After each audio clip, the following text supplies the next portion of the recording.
Today we are going to continue the chapter Molecular Basis of Inheritance.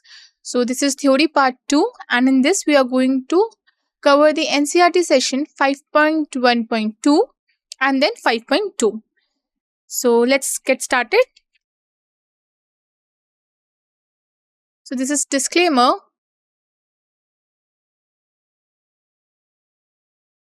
So what is going to be today's learning objective? So first we will understand how the DNA condensations happen and it converts into chromatin and then condensed to chromosomes. Then we will learn about the histone proteins and nucleosome formation. Then we will study about some experiments which prove that DNA is our genetic material. Then we will grasp on DNA's role in heredity, and then at last comprehend DNA packaging levels in eukaryotic cells. Then we will recognize the transformation and transcription process. In today's class, we will more focus on the Griffith's experiment.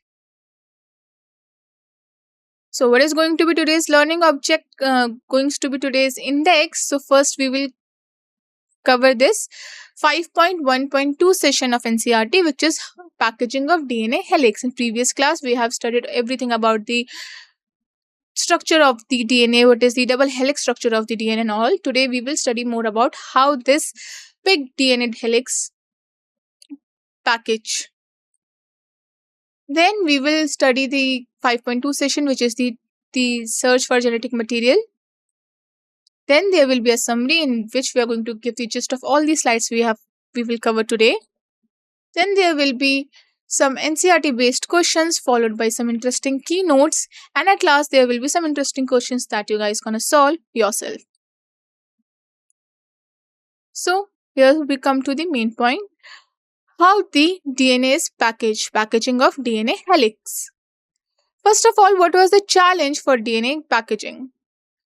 So the length of the DNA is far greater than the dimension of the nucleus or cell where it is contained. Means the length of the DNA is so big, so far big or greater than what is the dimension of a nucleus and cell. So the question arises, how does that small nucleus contain this big DNA? If we talk about statistics, the length of a DNA in mammalian cell, so what is the distance between two consecutive pairs of consecutive base pairs? We have studied in yesterday's class that in one pitch, okay, so one turnaround, they are like the distance it covers is 3.4 nanometer and approximately do have 10 base pairs. So if we will divide, if 10 base pair is like 10 base pairs length is distance is 3.4 nanometer, so definitely if we will calculate for distance between two consecutive base pair, it will be like 3.4 nanometer by 10, which came out to be 0.34 nanometer. So we are taking average that distance between two consecutive base pair is 0.34 nanometer. We are saying that the size of the DNA is 6.6 into 10 to the power 9 base pairs. So this much amount of base pairs a mammalian cell have. So now we have to package this DNA helix. Now if we will talk about the length of the DNA, how we can calculate the length of the DNA? Size into the distance. Size is what? 6.6 into 10 to the power 9 base pairs. And what is the distance between these two consecutive base pairs? It is 0.34 nanometer. And if we will multiply this, we will get that the length of the DNA is around 2.2 meters. Whereas the dimension of nucleus, if you will see, is 10 raised to power minus 6 meter. Can you see the difference? The length of the DNA is far greater than what is the dimension of a typical nucleus. So now question arises, how this big DNA fits into a very small nucleus. So here is the answer. Okay, before that, we have talked about mammalian cell. Now we will talk about E. coli. So the DNA length is approximately 1.3 millimeter. And cell size is only 2 to 3 micrometer. And in human, the DNA length is how much? approximately 2.2 meter, whereas the nucleus dimension is only 10 to the power minus 6 meter. So this is the statistic, like what is the length of the DNA and how such small cell size, so small nucleus is containing this big DNA. So how it is happening, first we will learn about how it is happening in prokaryotes. So if you guys talk about prokaryotes such as E. coli, we know that prokaryotes do not have a well-defined nucleus. Okay, DNA is scattered throughout the cells, but it is held in a position, it is held in some like space, some region which we term as nucleoid. And how it is held in that region? So we know that DNA is negatively charged because of that phosphate thing. Now, there are some positively charged proteins in a region which we said we termed as nucleoid, and because of that, positively charged protein, this DNA is like withheld in that region, and we termed it as nucleoid in a prokaryotic cell. The DNA in the nucleoid is organized in large loops held by these proteins. So this DNA in the nucleoid is like how it is organized, what is its arrangement. So it is in a large loops which is held by what? Held by proteins. So if you guys will see the pictures, so you guys can understand this how this DNA double helix has been covered and wrapped in this proteins, and how it is looking, the loop domain structure of the bacterial chromosome, how it is present in this loop formation.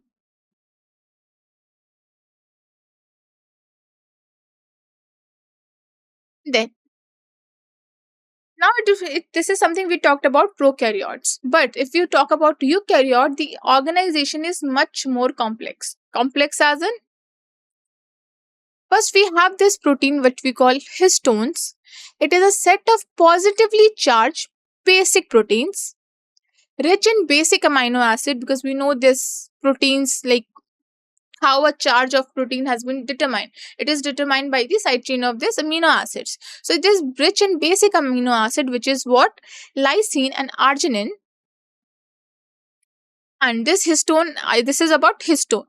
Now there is a histone octamer. So this histone make octamer a unit of 8 histone molecules, means 8 histone molecules come together to form histone octamer. And what does it consist of? It is consist of H2A, 2 each of H2A, H2B, H3 and H4 histone. So if you guys will see the picture, this is the nucleosome picture, which I will tell you in more detail in next what is nucleosome and like how much DNA is wrapped around this histone protein and all those things. But before that, you have to understand that this histone octamer is made up of this 8 histone molecules. So you guys, if you guys can see it, so here are 8 molecules. 1, 2, 3, 4, 5, 6, 7, 8. And there are 2 H2A, okay, 2 H2B, 2 H3 and 2 H4 histone molecules. The H1 histone molecule, it acts as a linker so that the 2 nucleosome link together. Okay, but you will understand it more in upcoming slides, because first you guys need to understand what is nucleosome. So let's go ahead. As I told, first we will talk about the nucleosome. We now know what is the histone octamer. Okay, what is histone proteins and how this 8 histone proteins come together to form the histone octamer. Now, what is this nucleosome? I was saying this term again and again in previous slide, nucleosome. So this is the structure formed when negatively charged DNA is wrapped around positively charged histone octamer. As we know that the histone protein is made up of basic amino acid, okay, rich in lysine and arginine. It has a positively charged, okay, it has a positively charged, it is positive charged. Now, we know that the DNA is a negatively charged. So what happens? This DNA go and wrapped around that positively charged histone octamer. And that structure, what is formed, it is called nucleosome. What is the role of H1 histone? Now, the role of H1 histone is like this, that it acts as a linker histone that binds the DNA where it enters and leaves the nucleosome. A typical nucleosome contains how much of base pairs of DNA, 200 base pair of the DNA helix has been wrapped around a single octamer, histone octamer. So from here you guys can understand, like, see, this is an octamer, okay, core of a histone molecule, and this is DNA which has been wrapped around a histone. It is basically approximately 200 base pairs of DNA has been wrapped around this, and this is what it is: H1 histone, a linker histone that binds what? That binds the DNA where it enters and leaves the nucleosome. So this is a typical structure of a nucleosome. Now, what is chromatin? So when this repeating unit of nucleosome form a thread-like structure, this is what you call chromatin. It's visible as, this is a very important line, this visible as what? Beads on a string. So you guys can see here. So what happens? So this is a single nucleosome. Okay.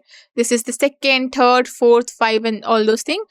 So when there is a repeating unit of this nucleosome forms and it becomes a thread-like structure like this structure is what we call chromatin. And if you will see it under the electron microscopy, you will understand that it looks like beads on string.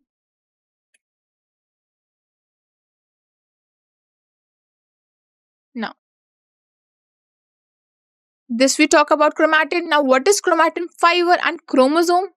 The chromatin is further coiled and condensed to form what? Chromatin fiber.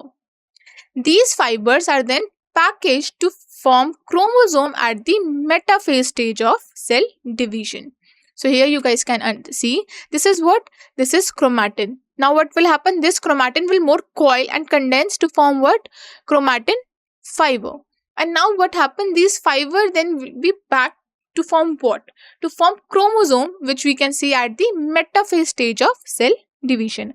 And this is what? This is the picture. This how this chromatin looks like, the bead on string structure. So these beads are like nucleosome and this string is like all DNA. Now, there are different types of chromatin in eukaryote. Basically, there are two types of chromatin in eukaryotes. First is, as I said, there are two types of chromatin in eukaryotic nucleus. First is euchromatin and second is heterochromatin. So now what's the difference between this euchromatin and heterochromatin? So if you guys will see the difference between that first, this euchromatin is very loosely packed. Okay. Whereas this heterochromatin is very densely packed. If we talk about the staining, the euchromatin stains very light, whereas the staining of heterochromatin is very dark.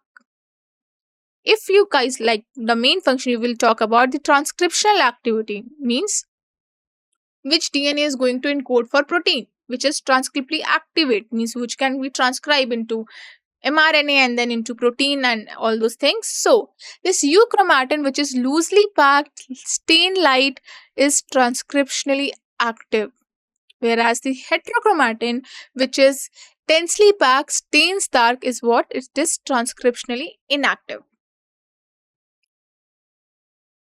So here you guys can see, this is what? This is nucleosome. Again, this 200 base pair of DNA is wrapped around that. This loosely packed light stain, because they are loosely packed, that's why they will stain light also. This region, what we call euchromatin, and this region is doing what? It is transcriptionally active. It is going to encode for protein. Whereas if you will talk about the heterochromatin, they are very densely packed. You guys can see how these nucleosomes are just stick together, how close they are to each other. So they are densely packed, they stain dark, and they are transcriptionally inactive, that they are not going to encode for any protein. Now, this is something what we learned about. What? We learned about how packaging of the DNA done. In last class, we have learned about the double helix structure, everything about DNA. But today, what we got to know, that how it's packaged in the nucleus, how this big DNA is packaged into nucleus. But now, after this, after studying about DNA, after studying about the packaging of DNA, now it's time to understand that how this search for genetic material started and how people come to a conclusion that DNA is the genetic material.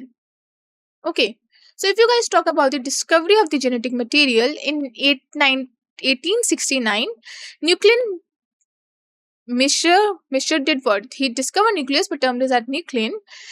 And this is the same period where Mendel has proposed his inheritance law. Like, you know how progeny got inherits the, you know, traits from the parents and all those things. This was the almost same period, but no one has given that much attention to this. Now, what happened by 1926? Genetic research has reached to the molecular level.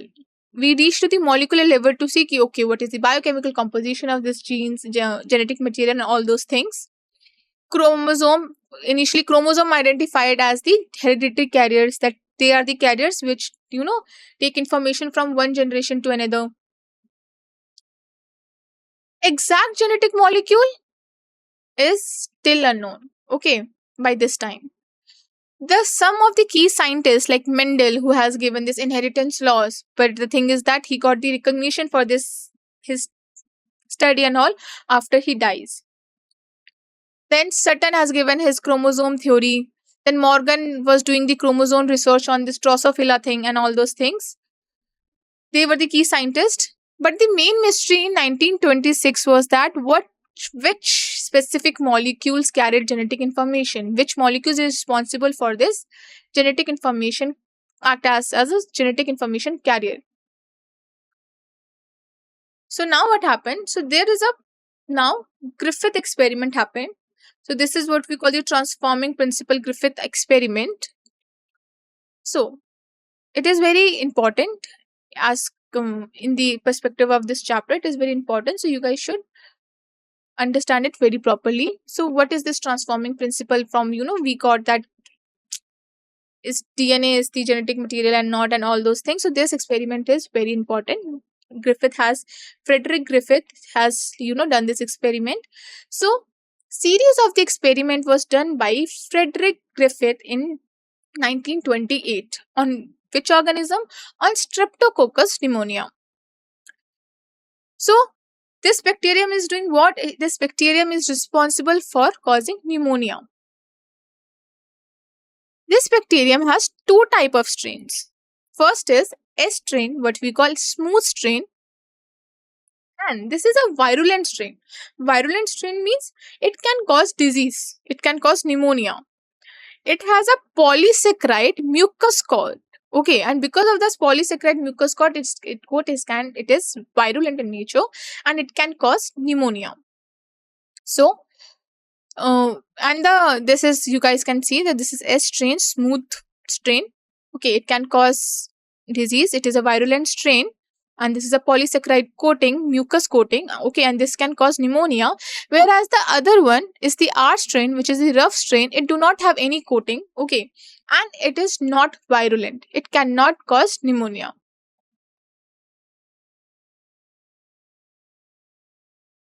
As I said, the other strain is R strain, which we call rough strain, and it could not cause pneumonia.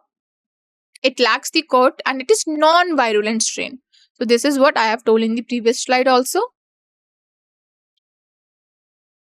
Now, what was the experiment flow that Griffith has performed? What experiment did he do? So, now what he did, because we know that S strain is what? It's virulent. It is going to cause pneumonia. So what he did, first he took this S strain of this bacteria and then he injected it into the mice. What was the result? The result was that the mice die. Definitely, because it is a virulent strain and it is going to cause the pneumonia and it is going to, cause the disease, and because of that mice is going to die. Then what he did, he took this R strain and then he again injected into the mice. When he injected that into the mice, he realized that the mice live. Okay, means mice is not dead. So this is the experiment. So this I will explain in the last slide. This when this session will complete, I will properly give a summary of the experiment. Then I will make you understand this. So now what he did? First, what he did? He injected the S strain. He understood that after injecting the S strain into the mice, that mice is dying. Okay. Then what he did? He injected this R strain, which is the rough strain, and we know that rough strain cannot cause disease, and that's why the mice live. But then what he did? He killed that S strain. Okay. He killed that S strain. He killed the power of that bacteria to cause this disease. He killed the S strain, and he then injected that killed S strain. He'd kill S strain into the mice, and he observed that mice live. Definitely, because that S strain is like heat kill, so there is no mucus and all those things coating which is causing any kind of disease. That's why mice live. This is very normal. But now, what is very interesting that when he injected that heat killed S strain and live R strain, because technically live R strain cannot cause the disease. Okay, and S strain is heat kill. Then so he thought it's like what? It is the win-win situation, because this heat killed S strain cannot cause this disease, as well as the live R strain. That can also not cause disease. So now what he did, he took this combination and that inject into the mice. And here is the interesting part, that mice die. So this is what this whole figure is showing, that first he have given this living cell, mice died. Then he has given this, heat kill S cell, mice live.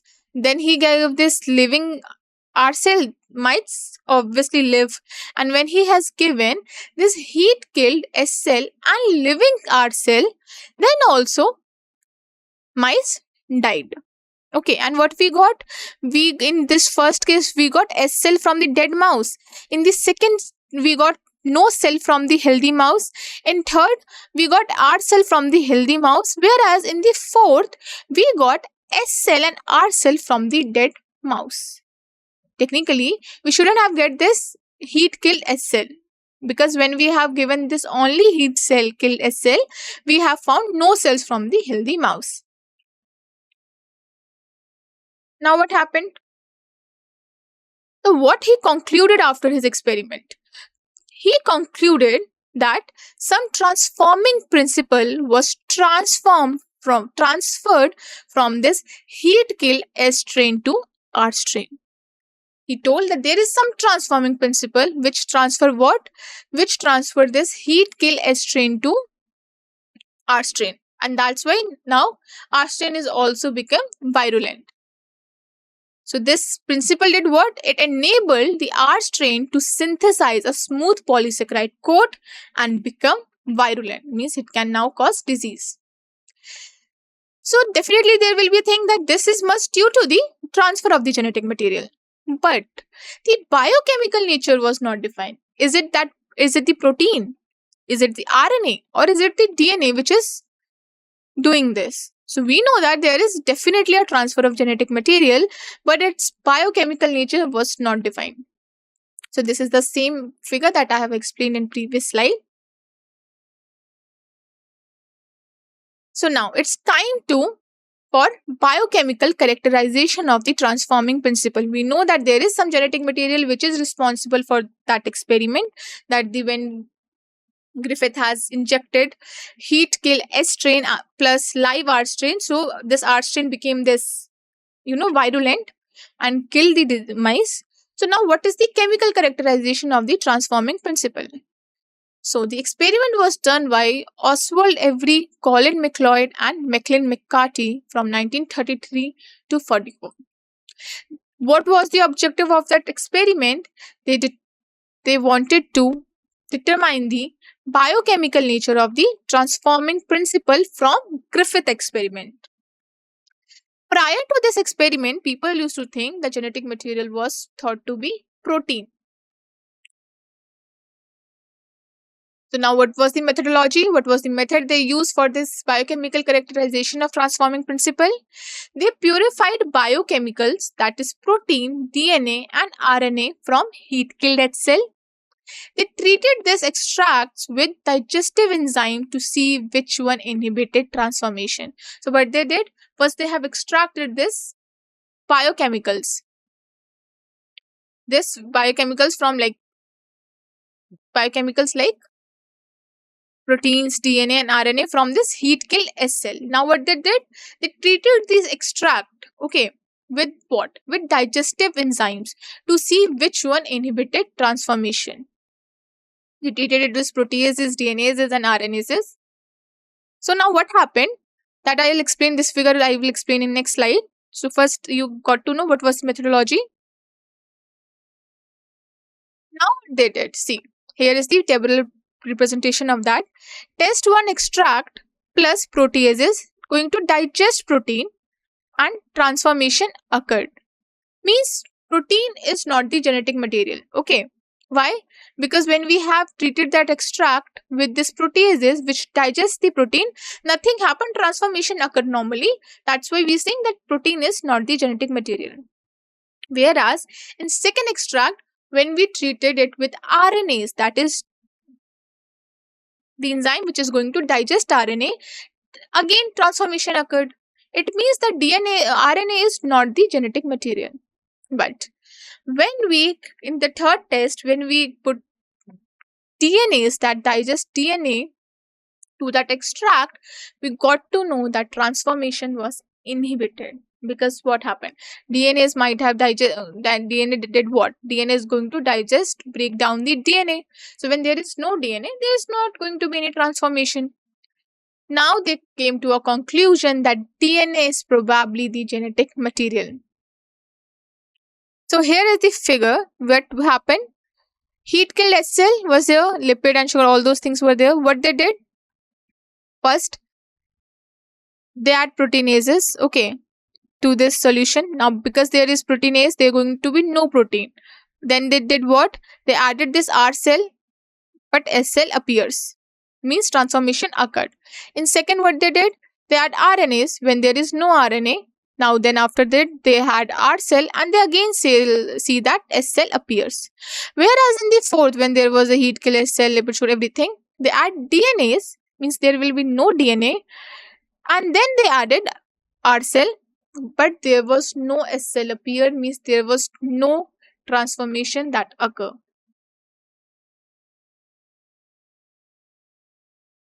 What was the conclusion of this experiment? That DNA is the hereditary material.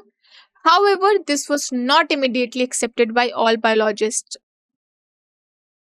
This was the same thing. Okay, this what we have explained in the previous figure, it was more clearer. This is the same thing when they have controlled and they remove protein, RNA and DNA. So what was the summary of today's class? First of all, we have learned about the DNA packaging. So when we guys have learned about the DNA packaging, so you guys can understand what was the challenge, because the length of the DNA is too far greater than what the cell size was. Okay, in prokaryotic as well as eukaryote. Location was nucleoid in this prokaryote, whereas it was nucleus in eukaryotes. In protein, there are some positively charged proteins which going to keep this DNA into a region called nucleoid. Whereas in eukaryote, there is histone, that is mostly lysine and arginine rich, positively charged. This is going to what? This is going to wrap this negatively charged DNA around it. And then when we talk about the structure, so structure was in prokaryote, it was loops which was held by proteins.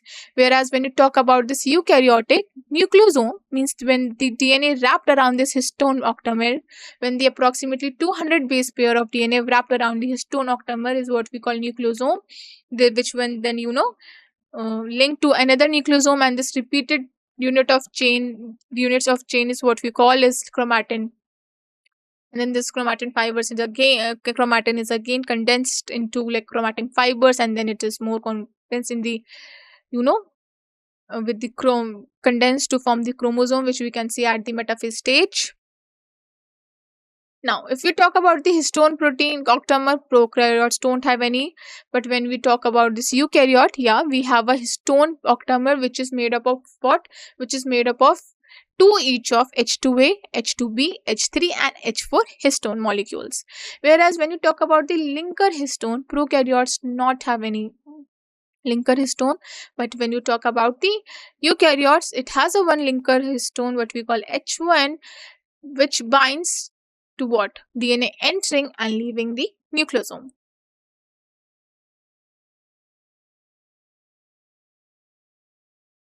Now, when we talk about some this research in this field of like what is the genetic material, so in 1869, Mischer discovered this nucleus as nuclein, and Mendel proposed the inheritance law, but nothing came into a very clear picture. No one has paid that attention to both of the discoveries, but means they do not link these discoveries. But why in 1926 chromosome identified as hereditary carrier, but exact genetic molecule was still unknown. Key figures are Mendel, Sutton, Morgan's Strophila thing, Sutton's chromosomal theory, Mendel's law of inheritance. But the main mystery still was which molecules carries the genetic information. They got to know that okay, information is like carry from parents to progeny, okay, to offsprings, but which molecule carries this genetic information was still unknown. People used to think that it is protein, but later it came to the picture that it is none other than DNA. So what happened with this Griffith experiment, which is we call transforming principle experiment?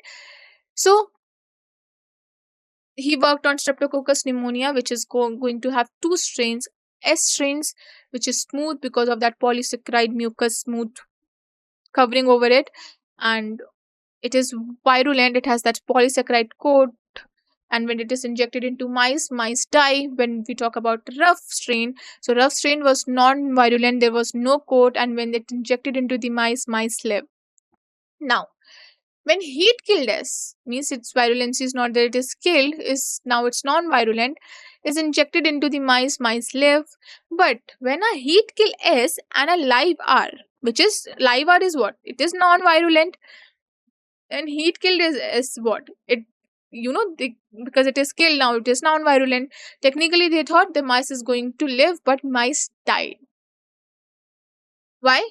Because something from S has transformed into R, so that it also had this now polysaccharide code, and it is now became virulent. So the conclusion was that transforming principle, whatever it is, from heat kill S transformed R into virulent S, and that's the result, mice die. Now the question arises, what was the biochemical nature of that transforming principle? Then every McLeod and McCarthy experiment, they prove that it is DNA. How they prove that? They have taken this extract from this heat kill S cells, okay, that is DNA, RNA and protein, and what they did, in each of the tests, they added an enzyme. In first, they added proteases. This will do what? It will digest protein. And if protein is responsible for this transformation, it is got digested, it means that it is not going to transform the R in cells into S. But what happened? Even adding proteases, transformation occurred, and it came to the conclusion that protein is not the genetic material. But when we added RNAs, that digest RNA, again transformation occurred, and we got to know that RNA is not the genetic material. But when we added DNAs that can digest DNA, we got to know that they observed that transformation got inhibited. Means came to a and here we came to a conclusion. They came to a conclusion that DNA is the hereditary material. Now let's go to some NCERT based questions. So the first question says that which of the following is not true regarding packaging in prokaryote? Options are, first, DNA is scattered throughout the cell. So they are first of all asking us that which of the option among them is true about DNA packaging in prokaryote? Is this first, that DNA is scattered throughout the cells? Is the second that DNA is organized into nucleosome? Okay. Is it third that positively charged proteins held up the DNA in nucleoid region? Or it's fourth that DNA is packaged in a similar way as eukaryote? Answer is answer C, that the positively charged proteins hold the DNA in a nucleoid region. So we know that this prokaryotic DNA is held in the nucleoid region by what? By some positively charged proteins. It is not scattered, it is organized into a, like it is not scattered, it is not even like packaged like eukaryotic DNA in which they have organized into nucleosome, but there are some positively charged protein which keep it into a region what we call nucleoid. Now, the second question says, what is the role of H1 histone in DNA packaging in eukaryote? First option says it forms histone octamer. Second option says it is a core histone within the nucleosome. Third says it links DNA to the nucleosome. Or fourth says it is involved in transcription. Let's see what the answer. Answer is that it links DNA to the nucleosome. We know that H1 histone is a linker histone. It binds it binds the DNA where it enters and leaves the nucleosome, thus help to stabilize the structure. So this is the whole nucleosome structure where it has this is what histone octamer, around 200 base pairs of DNA is wrapped around it, and then there is a linker histone which we call H1 histone. Next question says, which of the following characteristics describe euchromatin? So they are asking that among the options, which is the best, option which is characterizing what euchromatin. Is it densely packed and transcriptionally inactive? Is it loosely packed and transcriptionally active? Is it densely packed and stain light, or it is transcriptionally inactive and stains light? The answer is that it is loosely packed and transcriptionally active. Euchromatin is what? It is loosely packed, it stains light, and it is transcriptionally active, allowing for gene expression. Here we can see in the figure that this is a euchromatin, which is what? Loosely packed and light stain, and it says transcriptionally active. But whereas if you will see heterochromatin, it is densely packed, it stains dark, and it is transcriptionally inactive. Now next question says what? Next question says us, in Griffith experiment, which of the following result led to the conclusion that a transforming principle exists? So this question is asking, we studied about this Griffith experiment, and what was the conclusion, okay, that came, that that decided that there is definitely a transforming principle that led to that, there is a transforming principle that is changing what? That is changing R strain into S strain. Options are, is it first that mice injected with S strain bacteria died? Is it second that mice injected with R strain bacteria lived? It is third that mice injected with heat kill S strain bacteria lived? Or it is fourth that the mice injected with heat kill S strain and live R strain bacteria died? Is it definitely fourth, that when the mice was injected with the heat killed S strain and live R strain bacteria died? The fact that this mice died when injected with combination of heat kill S strain and live R strain led us to the conclusion, led that scientists to the conclusion that transforming principle existed. Means that something from dead S strain was definitely transforming the R strain to a virulent form. So this was the whole, experiment, that living S cell is doing what? Is killing the mice. Heat kill S cell was letting mice live. Living R cell definitely causing nothing to the mice. Mice live because it is non-virulent strain. But when there is like heat kill S strain and living R cells injected into the mice, it did what? It make this mice dead. Now, what was the key finding of Avery, McLeod, and McCarthy's experiment? First option, that protein are the hereditary material. Second, that RNA is the hereditary material. Third, that DNA is the hereditary material. Or the fourth, that polysaccharides are the hereditary material.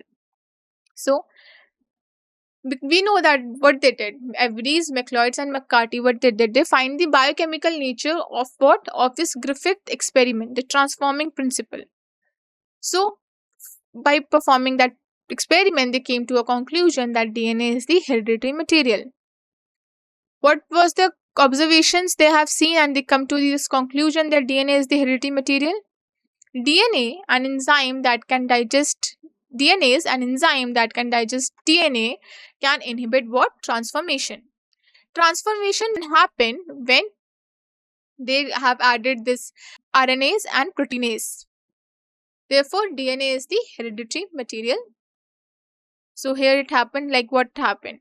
So what they did, they have extracted this RNA, DNA and protein from this heat kill strain. Then they did what?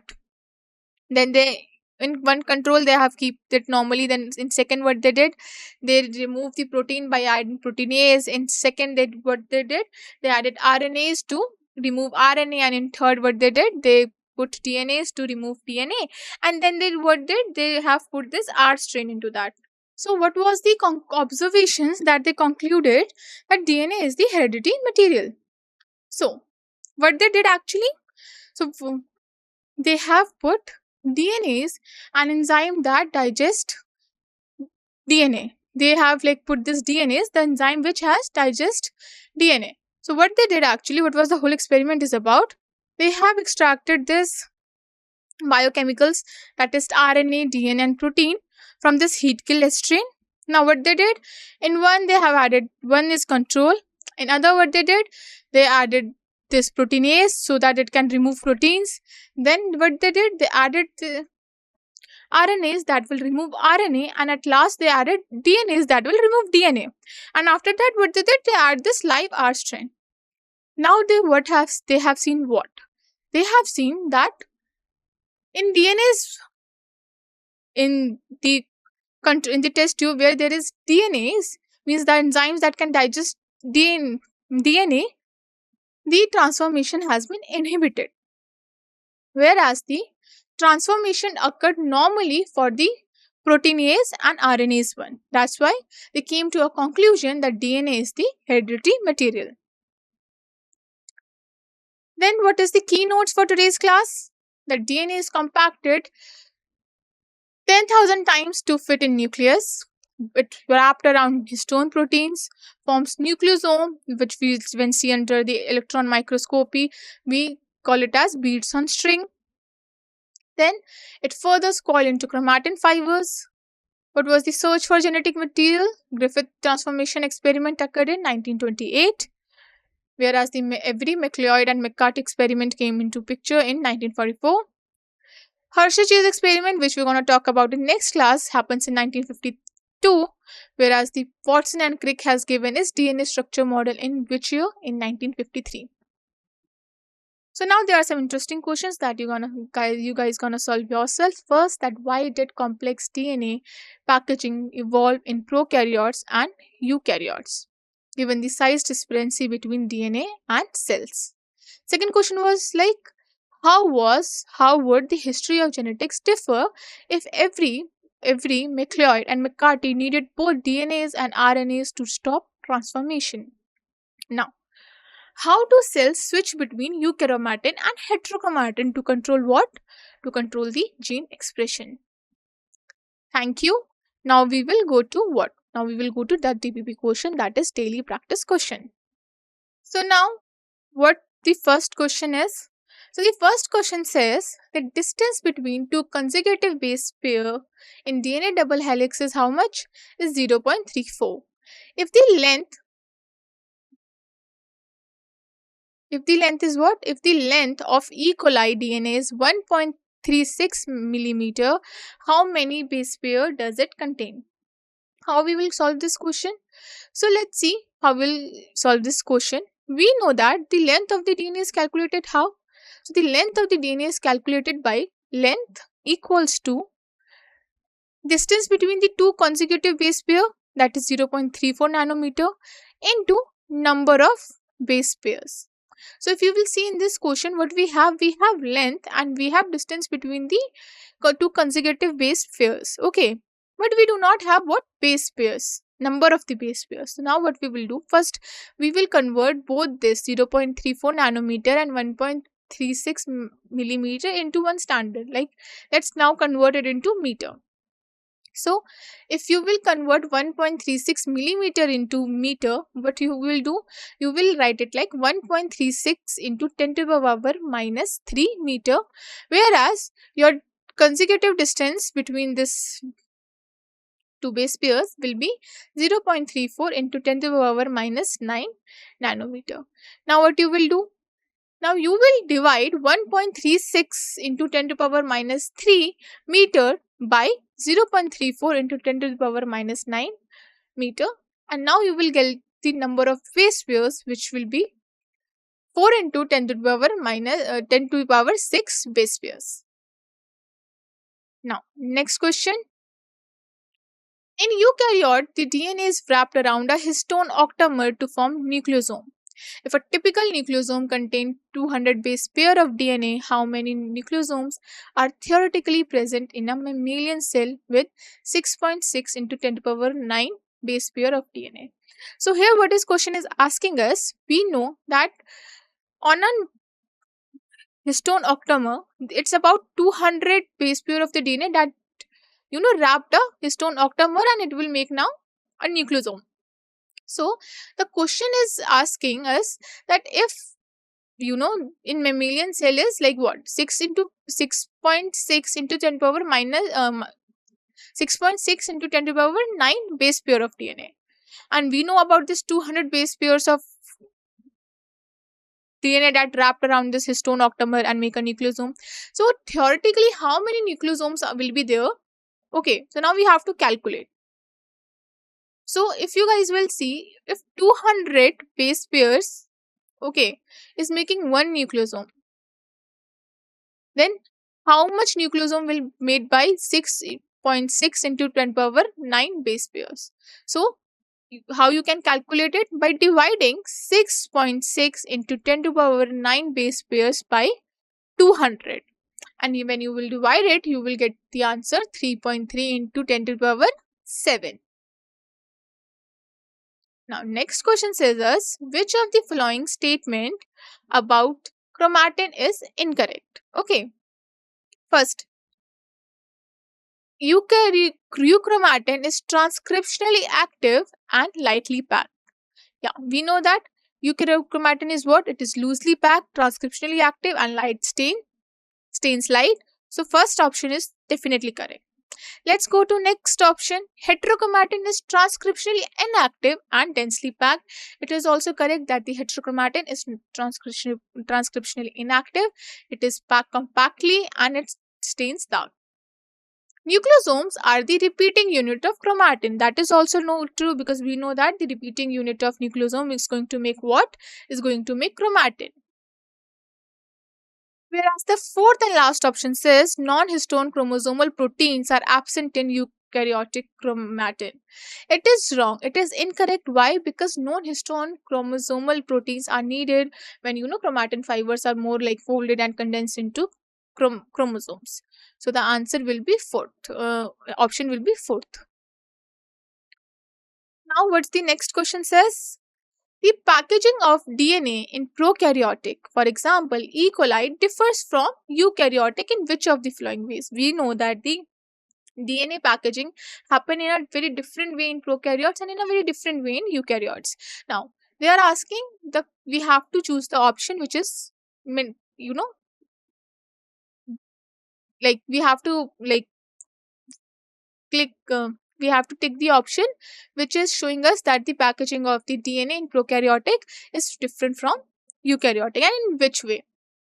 First, prokaryotic DNA is wrapped around histone to form nucleosomes. No, we know that the prokaryotic DNA doesn't have any histone and doesn't make any nucleosome.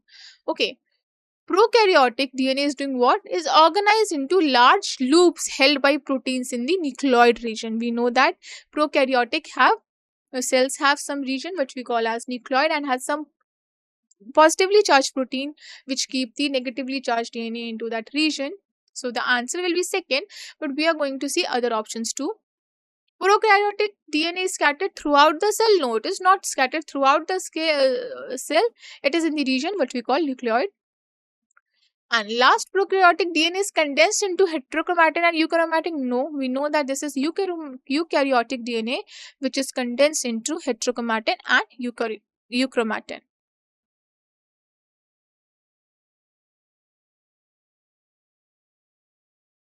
Last question says this. The last question says that the beads on string structure observed under an electron microscope refers to. So we have studied about like there is a structure what we when we observe it under the electron microscope is what we call beads on string structure. So now we have to tell which of that structure is that. Is it chromosome during metaphase? Is it nucleosome linked by linker DNA? It is heterochromatin region of DNA, or it is non-histone chromosomal protein. We know that it is not chromosomes during metaphase. It is nucleosome when linked by a linker DNA, and it you form that chromatin whole layer. It is what we call beads on string. This heterochromatin region of the DNA, this is like densely packed and transcriptionally inactive region, and it is not what we call bead on a string, whereas even non-histone chromosomal protein doesn't also says that. So here the answer is second, that is nucleosome is linked by linker DNA, which is the H1 link. We know that nucleosome how it is made. It is made of the histone octamer. Octamer is made up of how much, means which of the histones, H2A, H2B, H3 and H4, two of each. And then H1 is the linker which link them, and this repeated unit of, and on this nucleosome we know 200 base pair of the DNA wrapped around this nucleosome. And now this repeated unit of this nucleosome what we make chromatin, and this when you will look at under the electron microscope you will see a figure what we call, you will see a picture and which will looks like bead on string, and that's why it is called this, that it is beads on string. It looks like bead will look like nucleosome, and then this string is like what we call DNA. So this is how it looks, and this is the last question. Let me save this. Okay, and when you guys submit it, then now we will submit it and see what like how many questions we have done correct. Okay, submit. All the questions which we have attempted is correct, and yeah, this is all for today's class. Thank you.